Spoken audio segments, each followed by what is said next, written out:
لیکن ایک بات یاد رکھیں، اگر پوری توجہ سے میری بات سنیں گے تو صرف درود شریف کے اندر یہ مسئلہ حل ہو جاتا ہے، شرک کی جڑ کٹ جاتی ہے۔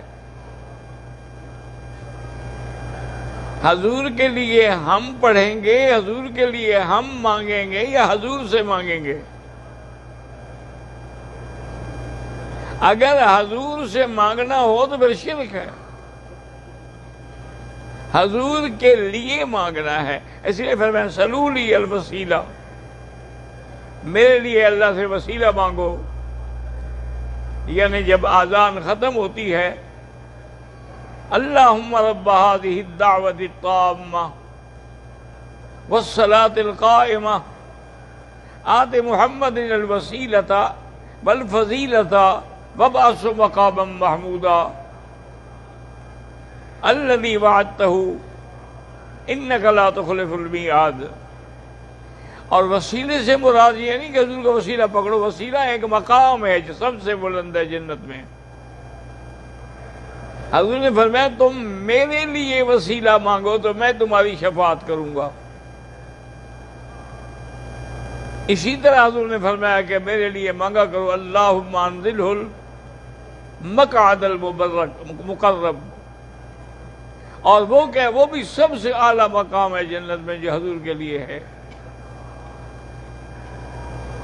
تو اسی لیے ہم یہ کہتے ہیں، یاد رکھو کہ جب تم اولیاء اللہ کی مزارات پہ جاؤ، قبروں پہ جاؤ، تو ان سے نہ مانگو، ان کے لیے مانگو کہ یا اللہ ان پہ رحمت فرما، یا اللہ ان کی قبروں کو نور سے بھر دے، یا اللہ ان پہ اپنی رحمتیں ہمیشہ سے ہمیشہ زیادہ سے زیادہ نازل فرما۔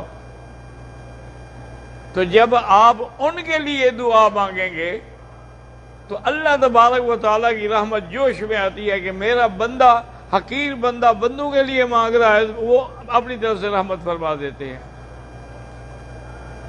یہ نہیں ہوتا کہ اس سے مانگیں کہ یا شیخ جیلانی شیئن للہ بغرداب بلا افتاد کشتی مدد کن یا معین الدین چشتی، یہ تو پھر شرک ہے۔ تو صرف درود شریف بھی اگر آدمی سمجھ لے تو شرک ختم ہو جاتا ہے۔ اور دوسرا اس میں ایک بات یہ بھی سمجھیں کہ اللہ نے ہمیں حکم دیا کہ درود بھیجو، ہم نے بجائے درود بھیجنے کے اللہ کو درخواست کی کہ اللہم صلی علی محمد، یا اللہ آپ بھیجیں۔ یعنی اللہ ہمیں کہ فرماتے ہیں کہ بھیجو، ہم کہتے ہیں آپ بھیجو۔ بظاہر تو نعوذ باللہ یہ بے ادبی ہے کہ اللہ کہے نماز پڑھو، ہم کہیں آپ پڑھو۔ لیکن اس میں ایک راز ہے کہ بندے کہتے ہیں کہ یا اللہ ہم گناہگار ہیں، بد کردار ہیں، بد عمل ہیں، ہم اس قابل بھی نہیں، ہماری یہ زبانیں اس قابل بھی نہیں کہ ہم حضور پہ درود بھیجیں۔ آپ تو خالق و مالک ہیں، ہم آپ سے درخواست کرتے ہیں کہ آپ حضور کے شایان شان درود بھیجیں۔